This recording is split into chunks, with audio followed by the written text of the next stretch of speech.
खाड़ी देशों की तरफ से बयान आया तो भारत ने भी जोरदार जवाब दिया है। बाद में ओआईसी की भी एंट्री, भारत से मिला करारा जवाब। तो नुपुर शर्मा का ये मोमेंट हुआ, इस समय पूरी इस्लामिक दुनिया जो है वो यकजा हो करके उसको कंडेम कर रही है। फूल फिदा हुसैन जी, उन्होंने बहुत गंदी पेंटिंग बनाई हिंदू गॉडेसेस की, बहुत आपत्तिजनक, और वो यहाँ से फिर निकल लिए। उनको कतार ने सिटीजनशिप दी। हालांकि शायद अरब वर्ल्ड के और इंडिया के ताल्लुकात आपस में मजीद खराब हो सकते हैं, और इवन के बैन कतर की बातें भी, कतर एयरवेज को बैन करने की बातें भी इंडिया में हुई।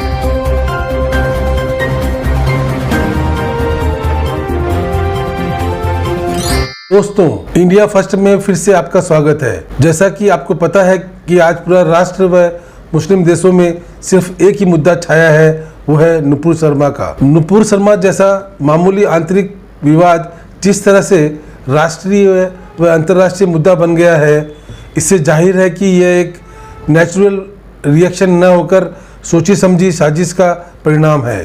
देश में गत शुक्रवार को 14 राज्यों में एक साथ हुए हिंसक प्रदर्शन व मुस्लिम देशों का ओवर रिएक्शन यह दर्शाता है कि समस्या की जड़ कुछ और है और ये मुद्दा तो सिर्फ एक बहाना है।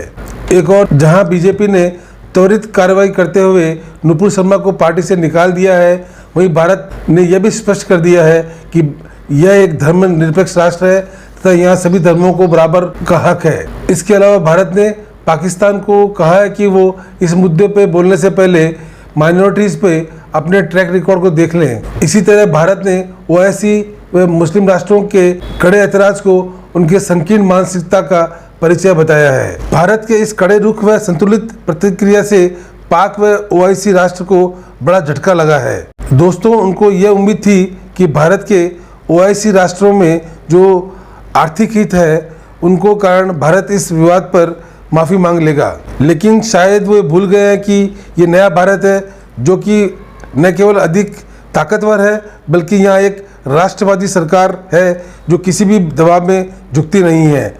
इन सब मुद्दों से संबंधित आइए इस इंटरेस्टिंग वीडियो को देखते हैं। जय हिंद।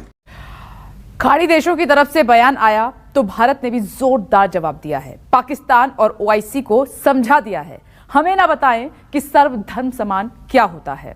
किस तरह भारत ने ओआईसी को सांप्रदायिक सोच पर विराम लगाने के कह दिया है, ये भी आपको दिखाते हैं।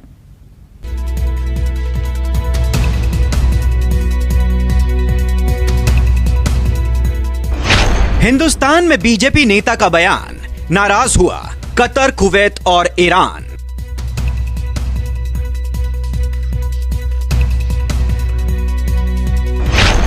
विवाद में ओआईसी की भी एंट्री, भारत से मिला करारा जवाब। कुवैत ने भारतीय राजदूत को एक नोट सौंपकर नुपुर और जिंदल के बयानों पर विरोध दर्ज कराया। मंत्रालय ने सार्वजनिक माफी की मांग करते हुए दोनों के निलंबन का स्वागत किया। ईरान के विदेश मंत्रालय ने तेहरान में भारतीय राजदूत को तलब किया और अपनी नाराजगी जाहिर की। पाकिस्तान, अफगानिस्तान और ओमान ने भी नाराजगी जाहिर की है। ओआईसी के इस बयान पर भारत ने भी करारा पलटवार किया। विदेश मंत्रालय के प्रवक्ता अरिंदम बागची ने स्टेटमेंट जारी करते हुए कहा कि भारत सभी धर्मों का सम्मान करता है। एक धार्मिक व्यक्तित्व के खिलाफ अपमानजनक ट्वीट और टिप्पणियां कुछ लोगों ने की, ये किसी भी रूप से भारत सरकार का नजरिया नहीं है। संबंधित संस्थाओं ने अपमानजनक टिप्पणी करने वालों के खिलाफ सख्त कार्रवाई की है। ये दुर्भाग्यपूर्ण है कि ओआईसी ने इसके बावजूद भ्रामक, प्रेरित और गलत टिप्पणी की है। ये साफ बताता है कि इसके माध्यम से कुछ निहित स्वार्थों के इशारे पर एक विभाजनकारी एजेंडा चलाया जा रहा है। भारत आग्रह करता है कि ओआईसी सचिवालय सांप्रदायिक सोच पर विराम लगाते हुए सभी धर्मों के प्रति सम्मान दर्शाए। तो नुपुर शर्मा का ये मोमेंट हुआ, इस समय पूरी इस्लामिक दुनिया जो है वो यकजा हो करके उसको कंडेम कर रही है। $43 बिलियन का रिमिटेंस भारत को सिर्फ 5 मुस्लिम कंट्री से आता। 43 बिलियन डॉलर में कितने जीरो है ना, गिन लीजिएगा। ये भारत की विदेशी मुद्रा भंडार। आप चाहते हैं कि इसका नुकसान हो जाए, हमारे मुल्क का नुकसान हो जाए। हमारे 1 करोड़ भारतीय इन देशों में रहते हैं, 23 लाख भारत के हिंदू वहां काम करते हैं, उनको नौकरियों से निकाला जा रहा है। ट्विटर पे उनके खिलाफ कैंपेन चल रही है। सऊदी अरब भारत के खिलाफ कैंपेन चला के सड़कों पे लोग उतर। ये क्या हमारे मुल्क की बदनामी नहीं है? कभी ऐसा दौर आया, कभी ऐसा हुआ? आपको क्या पता है इंटरनेशनल कूटनीति के बारे में? आज मलेशिया, इंडोनेशिया, छोटे छोटे पिद्दी देश भारत के खिलाफ खड़े हो गए। क्यों हुआ? ठीक है, ओके। आप जैसे लोगों की वजह से आई। अच्छा चलो भाई, तो मिडिल ईस्ट वालों और उनको अपना पप्पा मानने वालों, तुम कर दो भारत का बॉयकॉट, तुम कर दो यहूदियों का बॉयकॉट, तुम कर दो ईसाइयों का बॉयकॉट। अरे तुम्हारे पास बचेगा क्या अगर तुमने सबका बॉयकॉट कर दिया? तुम्हारा है क्या? बैलगाड़ी चलाओगे, बैलगाड़ी, और सत्तू पियोगे। तुम्हारी औकात नहीं है पूरे अरब मुल्क की कि किसी का बॉयकॉट कर दे। अमीश भाई, तेल भी जो ये निकालते हैं, तेल जो ये तेल भी निकालते हैं, जो ये तेल भी निकालते हैं ना, तो सभ्य भाषा और इंग्लैंड से कहते हैं कि आके हमारा तेल निकाल दो। अरे तुम्हारी कोई औकात नहीं है यार। सुनिए शोएब को 40 सेकंड सुन लीजिए रिजवान साहब, Rizwan Ahmad please allow him to make his point. Let's give him cut. अच्छी बात बोली और मार दीजिए। क्यों कष्ट हो रहा है आपको? तो हमारे एक पेंटर साहब थे, मकबूल फिदा हुसैन जी, उन्होंने बहुत गंदी पेंटिंग्स बनाई हिंदू गॉडेसेस की, बहुत आपत्तिजनक, और वो यहाँ से फिर निकल लिए। उनको कतार ने सिटीजनशिप दी, वहां रहने दिया जी। अगर आप देखिए, अगर आप दीन की तौहीन की बात करें, अगर नुपुर शर्मा ने किया वो दीन की तौहीन है, तो जो मकबूल फिदा हुसैन ने किया उससे बड़ी तौहीन है। उसने तो पेंटिंग बनाई, उसने अपॉलजी भी नहीं ली कभी, नेवर अपॉलजाइज। उसको कतर ने अपने यहाँ रखा, उसको सिटीजनशिप दी। मतलब अब देखिए, अभी हीट ऑफ द मोमेंट, अभी एक ये सब लोग खड़े और धीरे धीरे ये मामला सेटल होगा, थिंग्स विल सेटल। बट एक चीज बहुत गलत हुई इसमें फखर भाई। देखिए, आज वो कह रहे हैं इंडियन गुड्स को निकालो, बाय करो, ठीक है, कोई बात नहीं, आप कह सकते हो, आपका राइट है जी। पर अगर आप लॉन्ग रन में देखिए, सबसे बड़ा मार्केट इंडिया है, सबसे ज्यादा मैन पावर आपको यहाँ से मिलेगा। वर्ल्ड में 3 ही पिलर है, एक है चाइना, एक है इंडिया, एक है यूनाइटेड स्टेट्स ऑफ अमेरिका। आप माने ना माने, अगर कल को 130 बिलियन की कंट्री इस पे आ गई, bypass Qatar, boycott Qatar, Qatar पे बहुत बड़ा इंपैक्ट आएगा। हम पे शायद हम impact will live with impact, but अगर हमने कतर एयरलाइंस को बाइकॉट कर लिया, ऐसा कुछ चीज कर लिया, तो इंपैक्ट बहुत बड़ा आएगा। और अब एक और चीज होगी फखर भाई, अगर अब ये चीज शुरू हो गई है, अगर यही स्टेप आज कतर करता है, आज के डेट में, ये मकबूल फिदा हुसैन वाला जी, हम भी बाइपार्ट कर सकते हैं, हम भी ऑब्जेक्शन रेज कर सकते हैं। आपने देखो, हमने OIC को जवाब दिया, आपने देखो हमने पाकिस्तान को जवाब दिया है, मतलब ऑब्जेक्शन पे। तो मतलब ये जो चीजें जा रही है ना, ये बिल्कुल वो एक्सट्रीम पे जाने लगी है।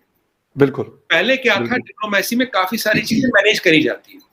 देखिए, एक इंडिविजुअल कुछ भी कह सकता है, चलो उसने कह दिया, गलती हो गई, माफ कर दिया, बट अगर हम यूनाइटेड स्टेट्स से नहीं दबे, तो इनसे दबने का तो रीजन है नहीं। यहाँ फेथ का सवाल है, यहाँ रेस्पेक्ट का सवाल है। रेस्पेक्ट प्रेशर से ऊपर है सर, पहले रेस्पेक्ट है, फिर प्रेशर है। We responded to the respect because we don't believe in this ideology.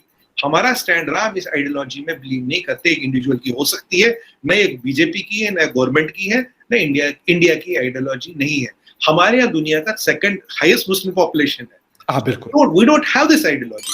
कुछ वाकया हुआ, इसमें कहा जा रहा है कि शायद अरब वर्ल्ड के और इंडिया के ताल्लुकात आपस में मजीद खराब हो सकते हैं, और इवन के बैन कतर की बातें भी, कतर एयरवेज को बैन करने की बातें भी इंडिया में हुई। तो आप क्या समझते हैं, ये इतना बड़ा वाकया है कि मुस्लिम वर्ल्ड के और इंडिया के ताल्लुकात खराब हो जाएंगे, या क्या आप समझते हैं कि इंडिया डैमेज कंट्रोल कर लेगा? नहीं, इंडिया ना डैमेज कंट्रोल करेगा और ना ये ताल्लुकात खराब होंगे। ये सिर्फ एक पॉलिटिकल करेक्टनेस की हद तक बातें होंगी, वरना मुसलमान इतने डिवाइडेड हैं और इतने कमजोर हैं। जिस तरह मैंने आपको पहले बताया था कि अपने इंटरेस्ट बेस्ड डिसीजन लेते हैं, और इस वक्त अरबों को पैसा चाहिए, उनको इस्लाम के बारे में उनका इंटरेस्ट जो है वो सेकंड प्रायोरिटी उनकी, it's not their first priority. आप खुद देखेंगे हफ्ते बाद ये सारी चीजें खत्म हो जाएंगी, कतर एयरलाइन भी वहां जाएगी और हर कारोबार होगा। ये सिर्फ उन्होंने थोड़ा सा अपने अवाम को बताने के लिए, वो कहते हैं कि आंखों में मट्टी डालने वाली बात है। आप देखेंगे इसका कुछ भी नहीं होगा, क्योंकि पास्ट हिस्ट्री रिफ्लेक्ट्स एवरीथिंग। मैं हिस्ट्री का स्टूडेंट हूँ। माजी में भी जो चीजें हुई हैं, मिडिल ईस्ट, जिस तरह मैंने बताया, OIC is a non functioning organisation, सिर्फ सऊदी अरेबिया का एक प्रोपेगेंडा टूल है कि 2-4 दिन बातें करेंगे, इधर से कंडेम करेंगे, उधर से करेंगे, दैट्स बेसिकली इट। लेकिन अनटिल कभी भी अरबी कोई भी डिसीजन ऐसा नहीं लेते जब तक उसमें पैसा इन्वॉल्व ना हो। इसमें क्योंकि पैसा कहीं से भी रुकने का खदशा हुआ तो फौरन वापस हट जाएंगे। आई डोंट बिलीव कि इट्स गोना लास्ट लॉन्गर। मेरे ख्याल में 2-4 दिनों में ये बात खत्म हो जाएगी।